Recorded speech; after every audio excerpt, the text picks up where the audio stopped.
We are live. Hello, everyone.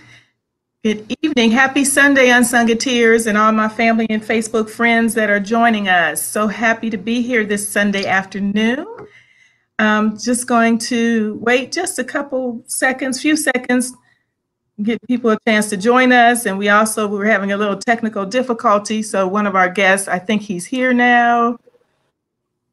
Marcus, maybe. Marcus, are you there? Well, he's here and looks frozen. I'm still going to wait a few more seconds. Marcus, I don't know if you can hear us. We can see you, but you look like you're frozen. So thank you, everybody, for joining us. One of my guests is having a few technical difficulties. We hope we're going to work that out here in just a second. But thank you. Just some housekeeping things. If you see the post at the top of this, please click on the StreamYard link so we can see your name. Tell us hello. Let us know who's here. Tell us where you're from. And if you click on StreamYard, I'll be able to see your name. Hello, Eric Haley. Thank you for joining us. Again, click on StreamYard or we won't know who's commenting. We'd love to find out who's commenting and who's here with us. So thank you all so very much for joining us. I'm going to go ahead and introduce one of my guests. We do have two guests this afternoon. Hopefully the other one will be joining us momentarily. And I'm really, really, really excited about today because I love our topic for the day and what we're going to talk about. And these gentlemen know a lot about it. So as you all know, it is Black Music Month, and it's a pleasure to introduce to you my new friend. I'm going to say my new friend, Tyrone. I'd say one of R&B's great music historians, radio personality, author, and unsung contributor. Very important here for this group, Mr. Tyrone. Tyrone, I want to mess up your last name. You say okay. Last name is Dubose. As long as you can call me what you want, just don't call me late for dinner. I'm okay. Mr. Tyrone Dubose, thank you so much for joining us. I'm very honored, and I'd like to thank all of the Unsungeteers there. And I'm very honored, and I've heard from some of them over the last few years as well. They get into my inbox and they ask me different questions. So I'm very honored to be here, and I really, really appreciate the opportunity. Oh, it's our pleasure. Believe me, it is truly our pleasure because you are a wealth of knowledge, and we're going to get some of that knowledge from you.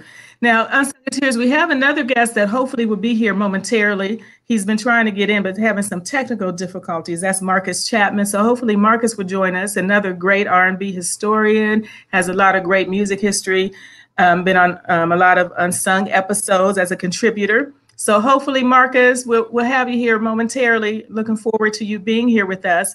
But I'm going to go ahead and start with Tyrone since we're here. So Tyrone, let's go back to the beginning. As I mentioned to you, I always like to give people a little background on how all this knowledge came to be or how you got to where you are right now. So tell me, where did the interest start way back whenever it started for you, and how did you kind of get started?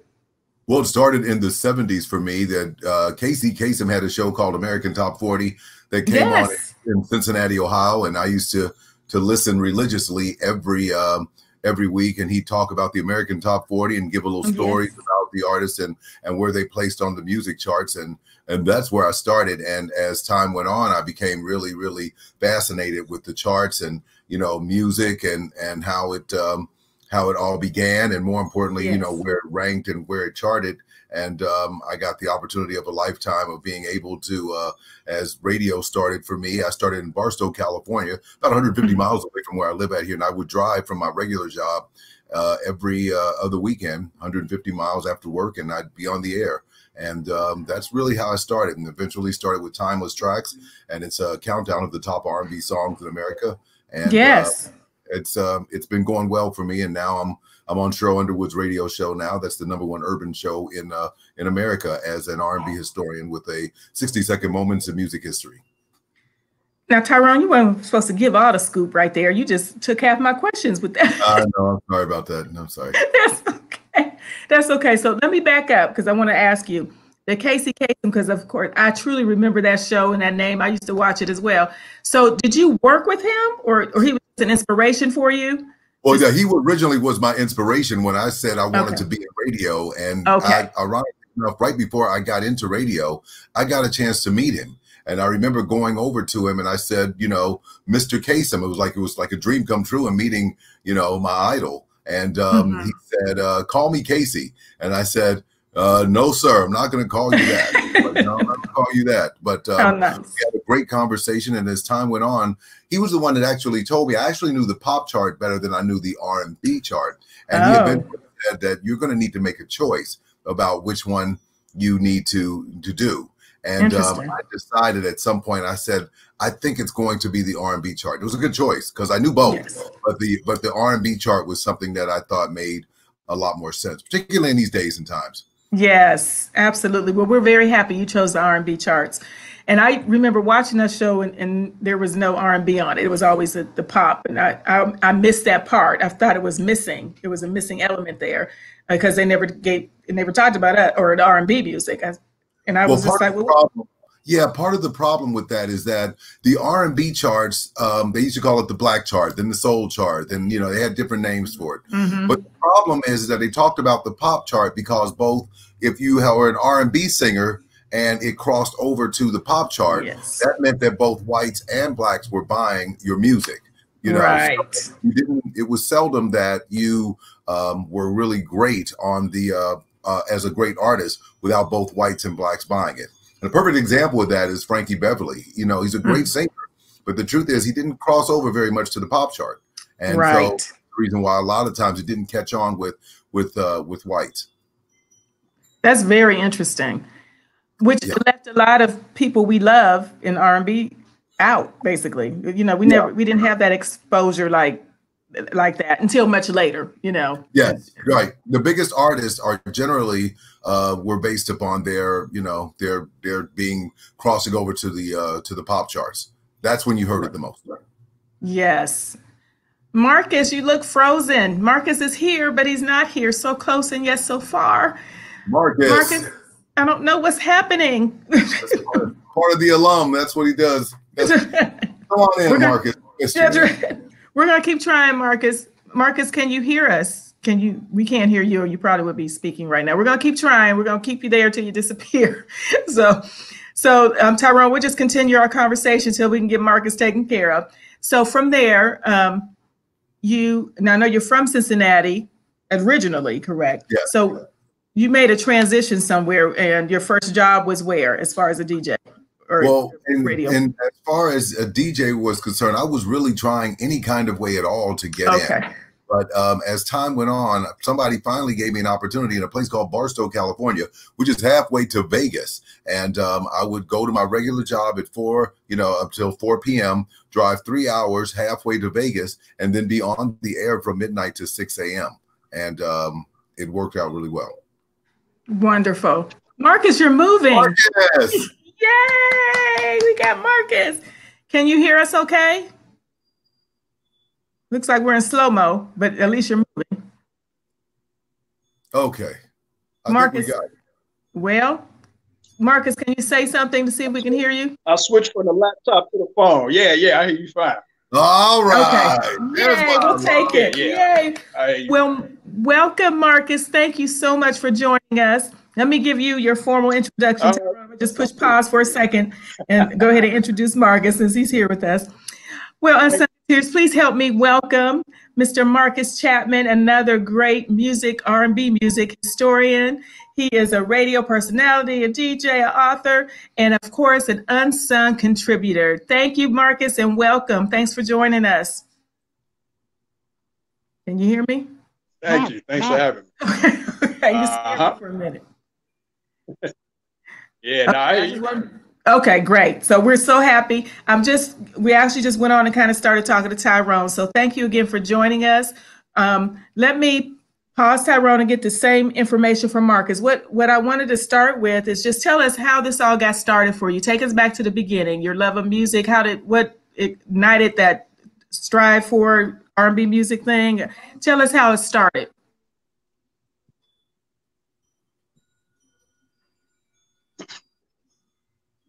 Marcus, can you hear me, Marcus? I guess I would have to say family. Okay. Everybody around me when I was growing up was heavy into music. Yeah, I hear you. Okay. You hear me? I think it's delayed. We can hear you though. Yes. Can you hear me? Yes. Yeah, much better. Okay, cool. All right. So everybody around me was heavy into music when I was growing up. My dad, my mom, sisters, cousins, everybody. I mean, it was kind of like, I was born in 73. So the thing I remember about the 70s is that music wasn't just something that people had around. It was part of people's lives. It was, it was everywhere. My parents would throw parties in the basement. They had the records. I would go down there and look to see what they had been playing, the night before. So it started from there. And then as I got older, actually not that much older, my parents gave me like a little Fisher-Price record player when I was probably about 3 or 4 years old. And so that was real kind of a big deal because I didn't have to have anybody else around to use it. I could just play records, And I had a brother-in-law. Well, he wasn't my brother-in-law at the time, but he was a DJ.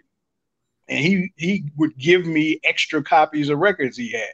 So I had some of the hottest stuff that was out in the late 70s. Isley Brothers, Go For Your Guns, Commodores, Hot on the Tracks. Oh, Then I actually started going to the record store. My sisters took me to the store by Parliament, Funkadelic versus Placebo Syndrome, which is an album with Flashlight on it, which was not even the cut yet when I got the album. The cut was Bop Gun, Oh, yeah. And it just went on from there. As I became like a teenager, I started going back and getting records from people who weren't using them anymore.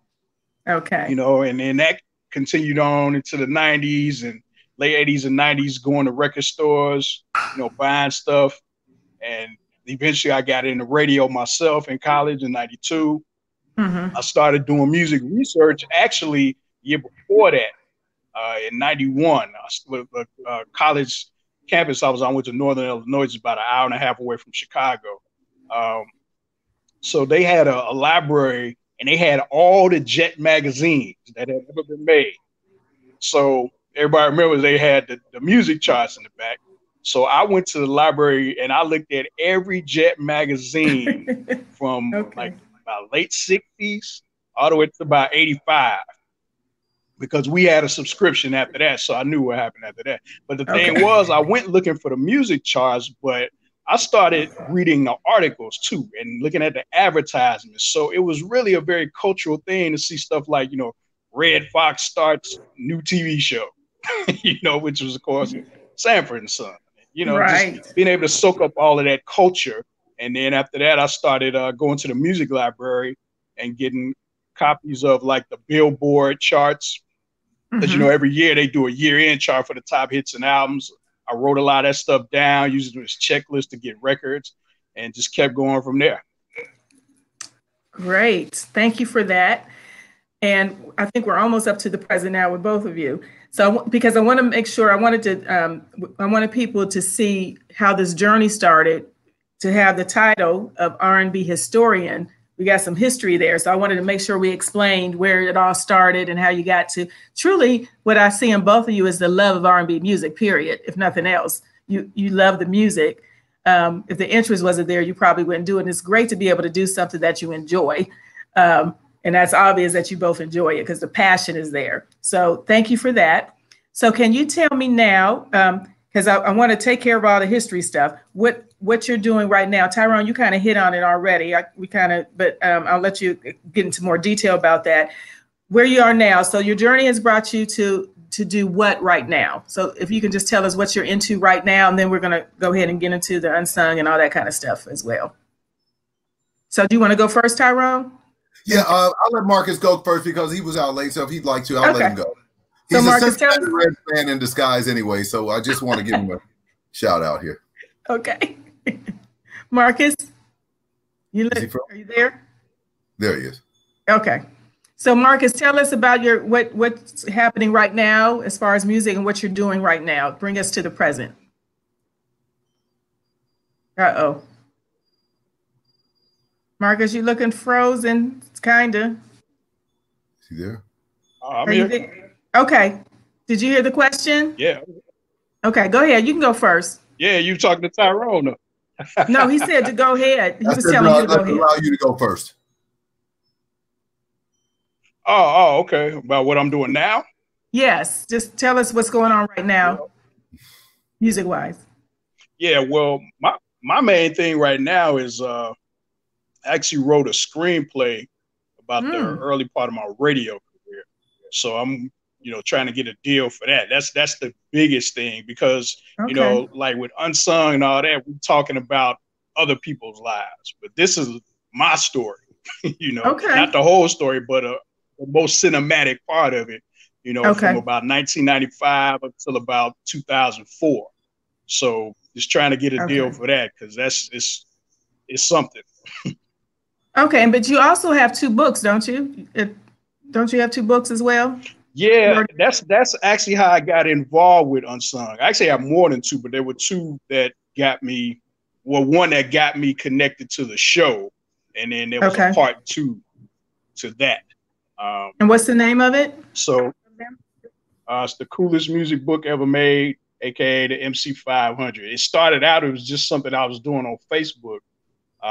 Like when I just turned 47. So when I was turning 40, I came up with the idea of putting together like a list of my favorite songs. It was going to just be 100, but then it was like, nah, that's not going to be enough. So I expanded it to 500, and I was just sharing the YouTube clips on Facebook and everything.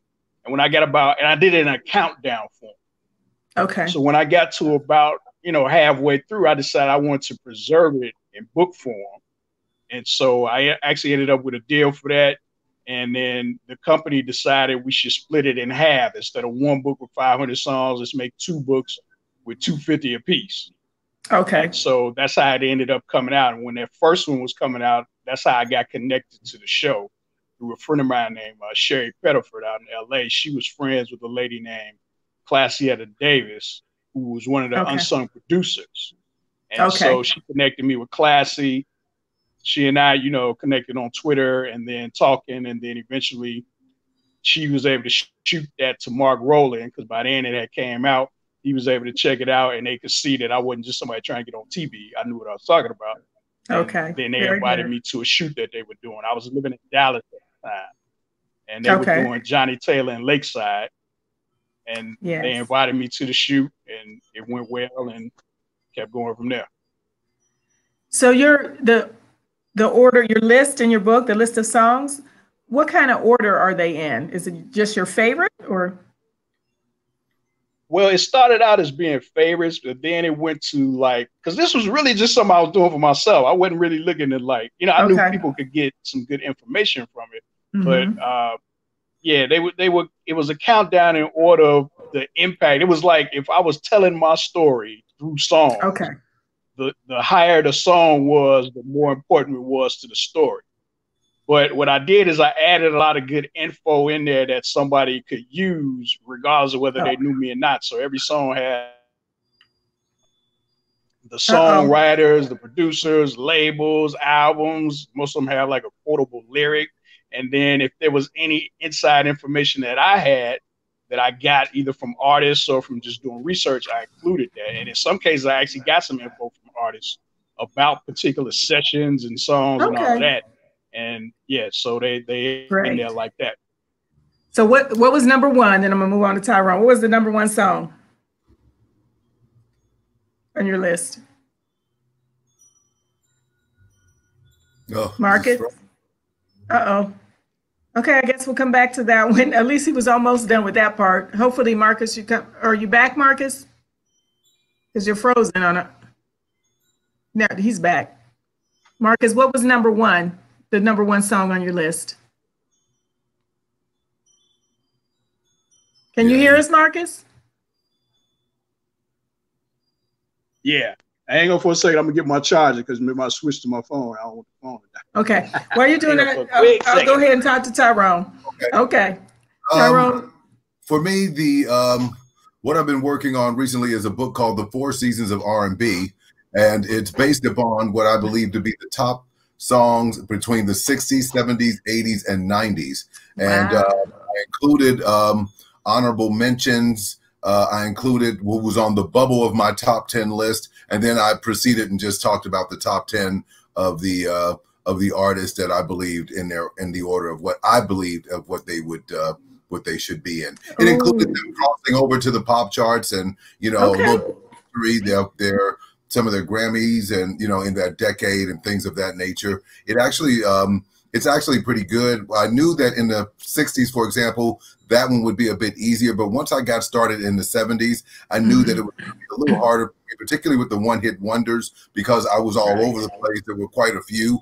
And some of them, while they were popular, and but ultimately, I just decided that I picked the top 5 of every, you know, of every decade. And the reason why, that's why I call it the 4 seasons of R&B, because part of the reason is because between the 60s, 70s, 80s, and 90s, that's basically the mainstay of R&B, really. You're right. 50s when it began, and the 90s to some degree is when it basically ended. You know, the way in which we knew it, buying cassettes and CDs and things of that. It all became a bit more digital, and, you know, so it became a bit different. But for me, that was the purpose of the book. I wanted to be able to go over it and go relive a bit of history as well. And, you know, the charts was a big part of how I got on the Cheryl Underwood, because she was really big on that. And tell us a little bit about that as well, about you being on Cheryl Underwood and what you're doing there, so people can tune in and listen for you. Yeah, Cheryl Underwood gave me the opportunity of a lifetime. I mean, she knew that she heard my radio show, Timeless Tracks, and she heard it in another city. And she came over and she asked me, would I be interested perhaps in being on her radio show? And she's, you know, as I said, the #1 urban R&B or #1 urban show in America right now at almost 500 stations. And so she gave me an opportunity to do what's called a 60-second moment in music history. And it allows me to talk not just about R&B, but everything about the charts and pretty much anything in which I want. And with you know, an opportunity to talk to almost 12 million people a week, it's been a really great deal for me. That is wonderful. Congratulations on that opportunity. Thank you very much. And what time are you actually broadcasted?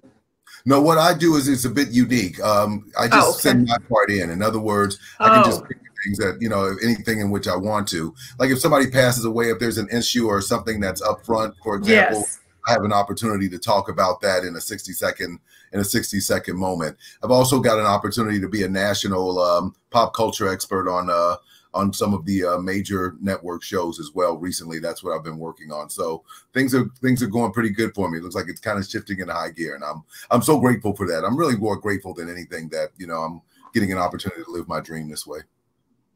That is wonderful. Thank you for sharing that. So Unsung Tears got to listen out for you. Now they know to go listen. Yeah. So I'm going to ask you to answer a couple questions. Well, one question I have, I'm going to read to you. So as the people ask questions, I'll be reading them to you, and I can give you those. So this one says, what's the general direction of R&B music? I was listening to Roberta Flack a couple of days ago, and I really noticed how modern music lacks the beautiful instrumental arrangements that complemented the vocals so well. Is real music dead? And that's from Eric Haley. So I'll let you both of you want to respond to that. Marcus, are you back with us? Okay. Tyrone, I'll let you respond. Okay, Marcus no problem. Rose. Yeah, Eric, it's interesting that you say something of that nature. The truth of the matter is R&B to some degree will never be the same as what it was. This is the reason why the old school music is so important, particularly for every generation. It included the strings and the vocals and the music. Now everything is basically digital, to where you can basically do a song in your house and somehow or another just distribute it. Back in the old days, you know, when you were listening to music, it was a big deal. You know, how you wanted to play the same song over and over again on a record or a cassette or a CD or things of that nature. And what eventually happens is that as times went on, now people have somehow or another found a way, you know, to make music in a quick manner. You know, you get the strings here and guitar, and, you know, add in vocals here and there. It's almost like putting it together. There's no artistry, so to speak, as it used to be in the old days, as we call it. Nowadays, you know, music is totally different than what it used to be. And I miss that so much. And also to add to that, from my personal perspective, it's just like going to a concert. There's nothing like it. Live music, the live bands. I know sometimes artists have to do track, but there's nothing takes the place of that live band on stage and in person and the interaction. There's just nothing like it. No, it really isn't. And the fact of the matter is, what you're basically doing is imagining yourself usually on the stage or with that person. You know, when you're That's watching, true. you know, when you're watching stuff like that, when you're there, it gives you a whole different dimension. And Yes. but these venues and that type of music is basically gone. Not so much that R&B is gone, more so than the fact of the way in which we do R&B. But if you had to, like, for example, I generally say that the 90s were the end of R&B, primarily because it's not the way it used to be. You know, some of the major R&B groups of the 90s that was pretty much the end of R&B groups in the 90s. I think Boyz II Men, or maybe a couple others, were some of the main that, you know, have placed R&B in a different place in time now. Yes, yes. Marcus, you back with us? Can you hear me okay? Okay. Yeah, And Tyrone, thank you for that. Marcus, I don't know if you heard the question. I was going to let you both respond to that question. Did you hear me read it? No, I heard the end of what he was saying, though. The end of what Tyrone was saying? Is that what you said? Let me read it to you again. I was going to let you respond to the comment. Okay. So Eric Haley was asking, what's the general direction of R&B music? He was listening to Roberta Flack a few days ago and noticed how modern music lacks the beautiful instrumental arrangements that complemented the vocals so well. Is real music dead? That's what the comment was. So I was going to let you respond to that as well, if you like. Well, I mean, we kind of discussed that in a few episodes. As a matter of fact, the very first one that aired that I was in, Lakeside, we talked about that in a few of, like, in the 80s, when Ronald Reagan became president, you know, he cut out a lot of those music programs out of the schools. So the whole idea of kids learning how to play instruments and taking music lessons and all of that stuff went out the window. And at the same time, the technology changed. You had the drum machines came in, you know, people more into the keyboards and the synthesizers. And so instead of you having bands and all these arrangements and everything, you basically had one or two people programming drum sounds. And the thing about it, I mean, I love the bands from the 70s. I think that's the peak decade and era of created music. But it's never going to come back. You know, younger people of today, they didn't grow up with that stuff. They grew up with the technology that's around. And so they're going to make the music based on what they know to do, how they make it, you know. So that's the great thing about music being recorded. You know, to me, new music is anything I never heard before. You know? So I wouldn't care if they don't ever make no new music. I could always find something to listen to. So if you really enjoy that, you have to just accept what was out there. And there's a lot more that was done in that era than the average person knows. There was a whole lot of really great underground music in the 70s that didn't get the same amount of exposure as your Earth, Wind & Fire, the Isley Brothers, and all of that. There are bands and artists who made great albums, great songs, but maybe they were on a smaller label. They didn't get the same amount of support. Maybe they didn't have a hit record to attract people to the album, you know, but it doesn't mean that it's not great music. So there's plenty of it out there, even if you think you know everything that was hot, but there was stuff that wasn't as popular that you could still check out. So I would say if you really, really into that kind of music, do more research and find more of the stuff that was out at the time instead of expecting new music to sound like it used to, because it's never going to do that. Even if it's older artists making new music now, they can't give you what they gave you back then. You know, they can't be 21 and give you that energy they had when they were 21, 22 years old in their prime. It's just not possible. They're going to be coming from a different perspective, and it's not going to have the same kind of impact that they had on you when they were younger. Okay. Very good. Thank you for that. Our friend, which you probably both know, actually, Gregory Williams, is here with us. He said he finally made it through the StreamYard. He says hello to me, Tyrone, Marcus. So happy to see you. You know, Greg is from the group Switch. So thanks thanks, Greg. Yeah, that's what I was thinking. Yes, and yes, I know he told me you're his buddy, Tyrone. He was telling me that. That's my buddy. And I was in the episode. I know you were. So, and Luther says hello. Of course, Luther is here. He said, hey, Kings of Unsung. Of course, that's you too. Hey, Luther. So let's move on and let's get to the unsungs.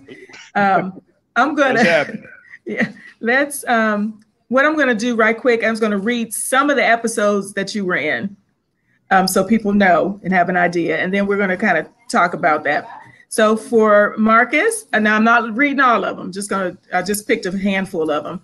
I've got you were in Billy Paul, Sky, Blue Magic, Ice-T, Switch, Dramatics, Case, After 7, Lakeside. Those were some of yours. Tyrone, I've got Kenny Lattimore, James Brown, Howard Hewitt, Kashif, Melissa Morgan, CeCe Peniston, Midnight Star, Deborah Cox, Yarborough and Peoples, Shylights, Manhattans. And I know there's more, but I just want to give an idea, Unsung Tears. You've been watching and you've seen their beautiful faces in those, handsome faces. How's that? In those episodes. So do you all have a favorite episode that you were involved with? Can you name one of your favorite? Maybe you have more than one, but give me an idea. I could say that there was one that I had that had a major impact on me, actually two, but the one that always stood out to me the most was the one for Martha Wash. And that was her, where she had 3 #1 singles and didn't get credit for any of them. I remember that. Yes. That one was very, very hard for me to do because it meant that I had to say a sense of a truth that nobody really wanted to say. And then I said it, and then I was kind of a little nervous about it. Didn't know whether they would just put it out there, but they did. And to my surprise, she didn't seem to be bent out of shape about the fact that I told the truth. And that truth was, at the moment, was about the fact that she was overweight, and the fact that she was overweight was part of the reason why they really just didn't want to show her face, but just really wanted to use her music. And that was uncomfortable for me to say, but it was a sense of truth that I believed that needed to be done. And I was about it, but I spoke it. Yeah, I remember that episode. That was really something. It was sad. I felt for her. It just wasn't fair, and you just feel kind of helpless. But the truth was, you told the truth, and the episode spoke that. Yeah. What about you, Marcus? One of your favorites? Marcus, can you hear me? Out of the one, okay. Yeah. Out of the ones I was in, that I would say my favorites. Well, definitely Billy Paul. It was the last one that I was in because I remember as a kid, we didn't have any Billy Paul records at home, but I knew he was a star to some degree because inside the OJ's records and the Teddy Pendergrass, Harold Melvin, and the Blue Notes, Philly International, they always had like the sleeve with the album covers. Yes. And so I saw these Billy Paul album covers. So I hadn't actually seen the records, but I was aware of who he was. And then as I got a little older and I went back and I got him and did the research, it really made me appreciate what he brought, even though he didn't have a lot of big hits. So that's definitely one. SWV stands out for me because they were the first artists who they were kind of a little younger. Everybody I had done before that was like Johnny Taylor, Bobby Blue Bland, a little older artists. Whereas SWV, they were connected to my radio career. They started in 92. I started radio in 92. So that was actually the first time I ever had them identify me as a radio personality. Plus, I started the episode off. I'm the first person who talks in it. And that was the first episode for that whole year, for 2017. And I ended up being in 10 of them that year. So that one always stands out to me as if somebody asked me what I was in, that's normally the first one I mention. Okay. Now, but so Lakeside wasn't the first one for you, Marcus? Oh, and the James Brown tribute too. Tyrone and I were both in that one because that's my guy. Yeah, that was a good one. Okay. But Marcus, was your first one Lakeside? Was that the first one? Marcus? Marcus, can you hear me? Oh, boy. Hello? Okay, that's all right. I'm sure he'll be back. Tyrone, now I don't know if you have one of these. So I'm going to ask the other end. Is there a least favorite or one that you was more challenging or anything like that? I don't know if you could say a least favorite because I'm sure you loved all the artists. I loved all the artists that I did. Yeah, that was the first one people saw. I actually filmed Johnny Taylor and Lakeside the same day. And but the Lakeside episode aired first. But I always felt like Lakeside kind of got shortchanged though, because when they were promoting the episodes, it was yeah, that was the first one people saw. Although I filmed Johnny Taylor first. Okay, so we're having some issues, aren't we? Yeah. Okay. You didn't hear me? Yes, we heard you. It was just weird, but we're good. Okay, so I'm gonna let Tyrone go ahead and finish. Go ahead and finish. Yeah, I was about to say, I think one of the ones that always stood out to me, that I think above all the others, but was just as, they were all my favorites. There wasn't one that I have to say no, because for me, you know, knowing R&B history, it made it really easy for me. I did love the James Brown tribute, in which Marcus and I did, but the one that really, really stood out to me that was hurtful and was the High Five episode. That one stood out a lot with me. And as it turned out, I mean, Trust and I, one of the lead singers of High Five, I mean, he and I are like the best of friends, you know, because what I've learned in this kind of realm of what we do is that I'm not just talking about the artist, I'm talking about the artist's life. And so in my mind, I never want to say, I always want to speak truth to power, but I always want to make sure I'm sensitive to the fact of that I'm talking about the life of somebody that's going to be repeated over and over again. Yes. So I mean, although we're there to do, you know, to speak our part of a contribution, I'm really big on making sure that I speak it in a way that, you know, is a bit that shows a sense of dignity and respect for the people in which I'm giving to. I think that's what, in my mind, has always made me different and made me, you know, and that's what people, whenever I get mail from people or whenever I, you know, talk to people a lot, that's what they say a lot. You know, it's very seldom will I say anything bad if I can help it, even though there may be something, you know, that you could say, but if I can avoid it to some degree, I usually try to do that. Okay. And you hit on something. There's a comment over here, or kind of a question. You said when you say something, you know, people are going to hear it over and over again. So you want to make sure, you know, you have it correct and positive and truthful. But they're asking, do you know why Unsung shows the same episodes over and over again? That question isn't really for you all, because I know you're contributors, but I wanted to put it out there because we know they do that. You know, I'll let Marcus answer it, but I'll just, on the quick side for me, you know, there's so many questions that we just don't know, you know, why they don't pick other artists, you know, know, or which some of them don't want to do it, some do, some don't, you know, or there's just so many things beyond the control of what we do. You know, we're just assigned an artist, and, you know, and we do our homework in history, and we show our passion, and that's what I think has always made us different. Yes, and I thank you for saying that. Marcus, did you want to comment on that as well? Yeah, definitely. Definitely. Well, the thing is, people have to understand that there are three parties that have to be in agreement at the same time for an episode to take place. You know, you had a production company, which at the end of every episode, you see where it says A. Smith Productions. Right. That's who's actually making the episodes. That's right. You also have the network TV1. They have to approve the episode for it to happen. Right. And then the artist has to agree. And if it's a group, you can't do an episode about the group if the main person or the leader doesn't agree to do it. Yes. So all of those factors have to be in place.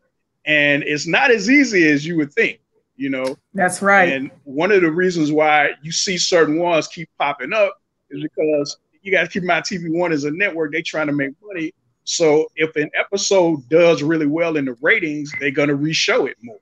Whereas some of them, they come on and then they kind of disappear because they didn't do as well the first time around, you know. Yes. Thank you so much for saying that, Marcus. I appreciate both of your input on that. And I know, Unsungeteers, remember, they are contributors to Unsung. They're not the producers.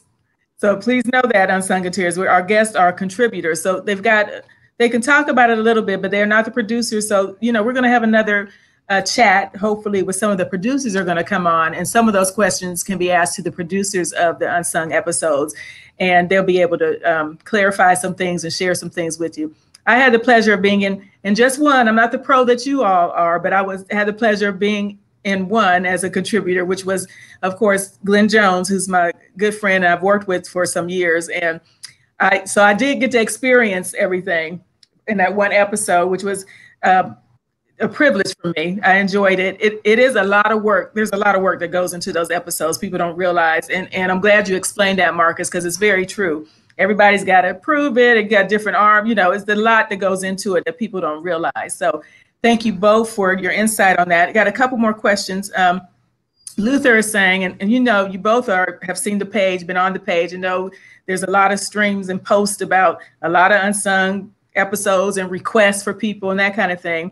And as Luther is saying, we have spent much time going over who's unsung and who's not. Can you explain in your words the breakdown? So, Marcus, are you with us? I'm gonna let you go first if you're with us right now. Okay. Yeah. Well, to me, it's kind of it's not even worth asking anymore because let's take a couple of artists in particular. They've done episodes on George Clinton, Isaac Hayes, Sly and the Family Stone, and the OJs. All four of them are in the Rock and Roll Hall of Fame. So to me, if they can be on the show, then it shouldn't really be all this debate about who's unsung and who's not. It's just a matter of, does that artist want to participate, and does TV1 want to do that, air a show about that particular person? It's not an award. That's the thing. Like, people seem to think that an episode is like an award. This artist deserves it, this artist doesn't, and that's not really how it is. It's just a matter of, do they want to do the episode? Do all three parties agree? So some people, you may think, well, why are they doing that? And then others may be right up your alley. But it varies too. And they have different types of artists that they can do. It doesn't have to all be people from the 70s. It doesn't have to all be recent people. Matter of fact, I'll share this with you because I worked for Radio 1 for a while in Dallas from like 2014 to 2017. And one day we had someone from TV1 come down and have a meeting with us.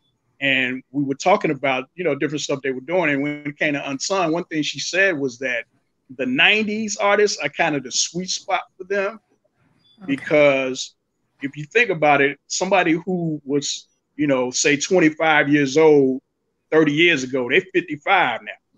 You know what I'm saying? Right. So, and their demographic they trying to reach is really people about 35 to 54. So they kind of been moving away from the 70s artists, and they want to get more into the 90s and early 2000s because that the people who grew up listening to those artists, that's the era that they were into, and that's who they, as a network, are trying to reach. So that's why you have a different variety. You get some hip hop artists, you get 2000s, 90s, and then you still get some 70s and definitely 80s. So it's a mixture. And that's kind of the way it should be, too. Thank you, Marcus. That was great insight on that. Tyrone, did you want to add anything to that? I was going to say, a lot of what we believed was considered a criteria for what we considered unsung has been watered down to some degree. I think a lot of it, I'm sure a lot of us have looked and went, how in the world is this person unsung? Oh, yes. So we've all done it. And I don't think that I think its first originality was based upon a sense of being able to recognize a lot of artists who were underappreciated or who overcame a lot of the things that went on in the entertainment industry. It has, went to a whole vast different thing now at this point to where, you're not seeing those things of what we believe to be, a lot better. So it's been a big major change now. Yes. Hopefully that there are some that are unrecognized or some that are truly unsung that we still haven't seen. But lot of that is contingent, as Marcus said, upon the artist and wanting to do it. And you know, obviously there could be 3 that says yes and 1 says no, and then you know it doesn't happen. But I think he's was spot on in regards to the demographic of what it is in which they're looking for at this point. You know, there's not a lot of people that are looking at some of those artists at the first tier. You know, like I call it the A. You know, your A list of those people who were on that point, who now, as we've moved along at this point, you know, you're not really looking at artists anymore. You're looking at people who are doing demos and tapes in their houses. Oh, that's true. And as Luther said, it's really about ratings. Wouldn't you say? I know that definitely has something to do with it. As Marcus was saying, you know, who their demographics have changed or who they're interested in pleasing right now in ratings. And me personally, I always tell the Unsung in Tears, I think part of it is subjective. Your definition of unsung is your definition of unsung. So what you believe it should be, I don't think there's a right or wrong answer. I mean, it's clearly subjective, because ultimately what we think, the word unsung to some degree meant something in a higher echelon at one point. But now, if you look at any particular artist, you know, when I did the one with Martha Wash, I think something of that nature truly made her unsung. Here's a woman who had 3 singles and didn't get any credit for it. That for me was an unsung episode. Yes, you know, I agree. There stories, backstories along the way that we don't know anything about with an artist that made to some degree, based upon the way in which they've made their success or fame, has made them unsung to some degree. But it's all ultimately subjective. Yes. And then, you know, there's people, I enjoy the stories, really. They're telling their stories about these artists. That's the bottom line. Couple more questions I've got here. What is this is from Keith Cobbin. What is a little known historical fact that you've learned about anyone that would be surprising to most of us? So I guess he either the show or just in general, since you're both historians, period. So can you think of any right quick that you can share with us? Marcus, you want to go first, or either way, it doesn't matter. Marcus looks like he's frozen right now, Tyrone. Okay. One of the things that I learned, I don't want to mention this artist's name. I won't mention his name because he's somebody that that I've happened to know and I've gotten to know very well. Okay. But I recall that they had to do an unsung episode, and it was generic. It was okay. And I remembered that someone asked about a certain part of their life that was totally left out of it. And they said, you can't do this episode without speaking that truth. And I recall speaking to that artist before, you know, their episode was done, because they knew me. And I was uncomfortable doing it, but I knew that it had to be done. The other, but one person that I will tell you about that I thought was extremely a very complicated but brilliant man that I did was Kashif. He was he was a very complicated. I'm thinking. Yeah. He was very complicated. He was a very. Go ahead, because I can't think of one right now. Oh, we're delayed, Tyrone. I'm sorry. Go ahead. Okay. Yeah, he was very. Yeah, I can't think of anything. Yeah, he was a very. No, I can't think of anything. Okay, that's fine, Marcus. Okay, go ahead, Tyrone. Yeah, he was a very. I really wasn't sure whether I wanted to do. If there was one that I really wasn't sure I wanted to do, it was Kashif. And I remember going to an unsung celebration when they did their 100th episode or something. Yes. And I had a chance to talk to him at long length. And it was right before he passed away. But I had a chance to really talk to him. But it was a good conversation with him. He was a very complicated but a brilliant, you know, musician. He was just a great guy. He really was.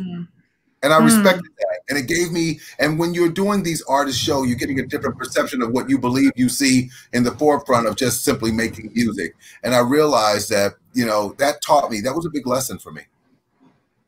Oh, wonderful. Thank you, Tyrone, for that. I appreciate that, you sharing that with us.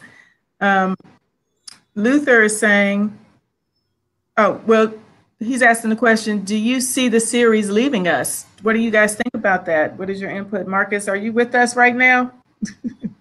Yes. Is he there? Marcus, can you hear me? I think it's really delayed. I think that's what's happening. Yeah. And he'll come in and answer it when you're talking, Tyrone. That's okay. Do you see that leaving us? I don't really know. I got to be honest. I don't want it to leave, clearly. Me neither. Yeah. It's been around for years, but I really don't know if anybody really has the right answer. Part of the reason is twofold. One, artists do I see the what? From the Wait a minute. Go ahead, Tyrone. I don't know, Tyrone. Go ahead. Artists are changed from the 60s, 70s, 80s, and 90s. And to some degree, music is watered down. It's not even the same music anymore. So I don't know whether it will leave or not. It just depends ultimately if, you know, there's such thing as relevance or reinvention. And to my personal opinion is that eventually Unsung is going to need to be reinvented to some degree of in another capacity. That's what I think. And Marcus, are you with us?